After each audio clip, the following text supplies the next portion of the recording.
नमस्कार दोस्तों, आप सभी का स्वागत है हमारे चैनल द इलेक्ट्रो यूनिवर्स में, जिसमें हम सभी मिलकर डील करेंगे इलेक्ट्रॉनिक्स के साथ। तो जैसा कि दोस्तों हम सभी ने अपने फर्स्ट लेक्चर में अपना डीएसओ का बेसिक क्लियर कर लिया है।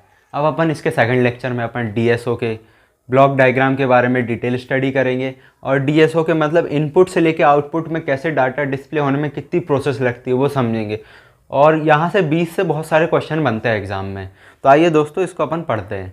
तो आपने डीएसओ पहला लेक्चर तो देख ही लिया होगा, मैं उम्मीद करता हूँ। अगर आपने नहीं देखा है तो पहले वो देख लीजिए, फिर आपको ये समझने में आसानी होगी। तो सबसे पहले अपन इसको स्टार्ट करते हैं। जैसे कोई भी डिवाइस है, सबसे पहले मैं बता देता हूँ, कोई भी डिवाइस है उसमें अपन इनपुट देते हैं। तो या तो वो इनपुट कहीं से आ रहा होता है या तो उसके पास से भी देते हैं। तो मेरा कहने का मतलब ये है कि अगर इनपुट कहीं ना कहीं से आ रहा है तो अपन भी कहीं ना कहीं से चल के आते हैं तो अपनी एनर्जी डाउन हो जाती है। प्रैक्टिकल एग्जांपल बता रहा हूँ रिलेटेड लाइफ से, कि अपन कहीं से चल के आते हैं तो अपनी एनर्जी डाउन हो जाती है। तो अपन क्या करते हैं, उसके लिए खाना पीना खाते हैं, पानी पीते हैं, तो अपनी एनर्जी थोड़ा हाई हो जाती है। वही डीएसओ में क्या होता है, ये एक मशीन है पर इसमें जो इलेक्ट्रॉन कहीं से भी ट्रैवल करके आते हैं, जो अपना इसमें इनपुट आ रहा है कहीं ना कहीं से चल के आ रहा है, तो उसकी एनर्जी क्या हो गई, डाउन हो गई। अब उसको अप करना, उसके लिए क्या लगा देते हैं अपन इलेक्ट्रॉनिक में, एम्पलीफायर। एम्पलीफायर क्या काम करता है, कोई भी लो सिग्नल को, मान ले लो सिग्नल है तो उसको हाई कर देता है ना। तो यहाँ पे क्या सीधी सी बात है कि जब कोई इनपुट आया, पहले इनपुट आया और यहाँ पे क्या लगा देंगे, एक एम्पलीफायर लगा देंगे जो कि क्या करेगा, सिग्नल को बढ़ा देगा। पहले सिग्नल कैसा है, बहुत ही लो फ्रिक्वेंसी का है, लो एम्पलीट्यूड है, लो एनर्जी है, उसको हाई कर दिया है अपने एम्पलीफायर ने। अब इसके बाद क्या होगा, जब ये प्रोसेस हो जाएगी यहाँ एम्पलीफायर में, इसके बाद ये सिग्नल जाएगा सैंपल एंड होल्ड वाले सेशन में।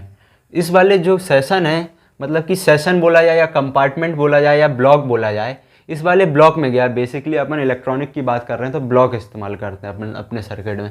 तो जब सैंपल एंड होल्ड वाले ब्लॉक में जाएगा जब ये सिग्नल, तो इसमें होगा क्या, यहाँ पे इसका डिटेक्शन होगा, ये सिग्नल किस टाइप का, ये क्या क्या इन्फॉर्मेशन लेके आया, इसमें है क्या, मतलब उसकी जांच पड़ताल होगी। तो सैंपल एंड होल्ड का काम ये करता है और थोड़ा देर उसको होल्ड करके करता है, नाम से ही पता चल रहा है। और एस एच अपन इसको शॉर्ट फॉर्म में बोल देते हैं। इसके बाद जाएगा एनालॉग टू डिजिटल कन्वर्टर। अब अपना ये डिजिटल स्टोरेज ऑसिलोस्कोप है या डिजिटल सैम्पलिंग ऑसिलोस्कोप भी बोल देते हैं इसको। तो इसमें अपन को सिग्नल को एनालॉग से डिजिटल में बदलना है ना। तो अपना एनालॉग टू डिजिटल कन्वर्टर तो लगा ही होगा। तो ये एक ऐसा डिवाइस है जो एनालॉग सिग्नल को डिजिटली बदल देता है। एनालॉग बोलने का मतलब कि जैसे एनालॉग ये फ्रिक्वेंसी है, ये फ्रिक्वेंसी है, अब ये एनालॉग फॉर्म में है। अगर यहीं लिख ही दिया जाए 2 हर्ट्ज, तो ये क्या हो गया, डिजिटल फॉर्म हो गया। ये एनालॉग हो गया, ये डिजिटल फॉर्म हो गया। तो ये इस फॉर्म से इस फॉर्म में बदल देता है ना, इस फॉर्म से इस फॉर्म में बदल देता है। क्या, एनालॉग टू डिजिटल कन्वर्टर। इसके बाद क्या होगा, अपना सिग्नल आया, उसको थोड़ी देर होल्ड करके रखा, उसको डिटेक्ट किया, उसके बाद एनालॉग टू डिजिटल कन्वर्टर लगाया जो कि क्या, फ्रिक्वेंसी को बदल देता है डिजिटली। और फिर उसके बाद मेमोरी में होल्ड कर लेते हैं। और मेमोरी में होल्ड करने के बाद जब अपनी इतनी प्रोसेस हो गई, उसके बाद अपन जाते हैं डिजिटल टू एनालॉग कन्वर्टर। अब आप सोचेंगे, कंफ्यूज हो गए कि पहले तो एनालॉग टू डिजिटल लगा दिया, अब डिजिटल टू एनालॉग फिर से लगा रहे हैं।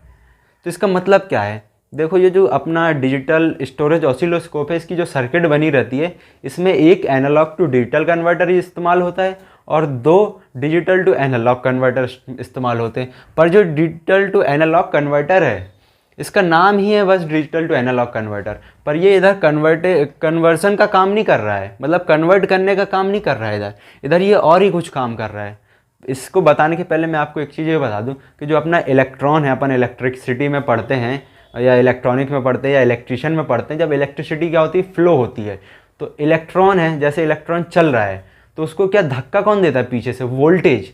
तो यहाँ पे भी जब ये जो अपनी इन्फॉर्मेशन आई वो इलेक्ट्रिकल सिग्नल्स के रूप में है, अब उसको वर्टिकली या हॉरिजॉन्टली जब अपन डिस्प्ले में दिखाएंगे तो उसको वर्टिकली या हॉरिजॉन्टली, मतलब टिल्ट करने के लिए कि वर्टिकल में ऊपर जाए या नीचे जाए, या हॉरिजॉन्टल में जाए, लेफ्ट साइड जाए या राइट साइड जाए, वर्टिकल में ऊपर जाए या नीचे जाए, उसके लिए क्या, उसको डिफ्लेक्शन देने पड़ेंगे, मतलब कि डिफ्लेक्ट करना पड़ेगा, मोड़ना पड़ेगा। तो उसके लिए क्या, डिजिटल टू एनालॉग कन्वर्टर लगे रहते हैं जो कि वर्टिकल डिफ्लेक्शन वोल्टेज देते हैं और हॉरिजॉन्टल डिफ्लेक्शन वोल्टेज देते हैं।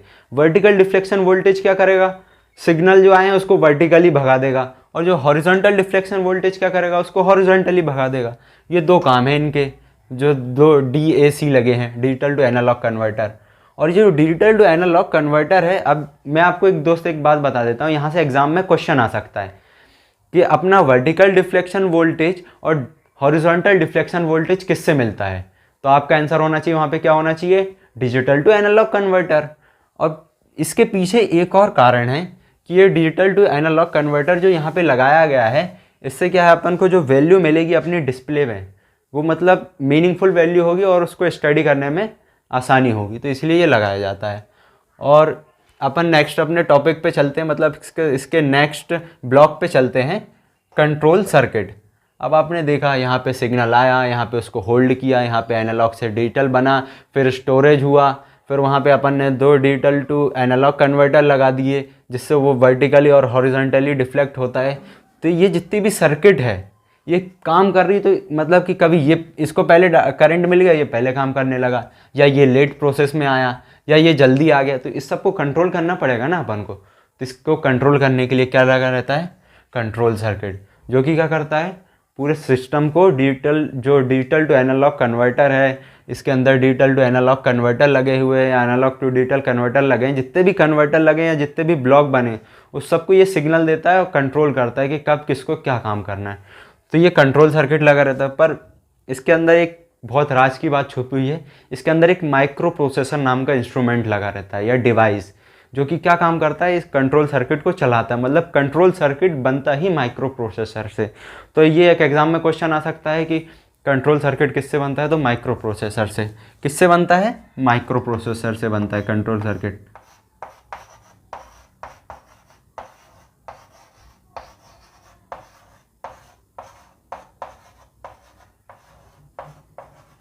तो है ना दोस्तों, कंट्रोल सर्किट किससे बनता है, माइक्रो प्रोसेसर से, ये अपन को याद रख लेना।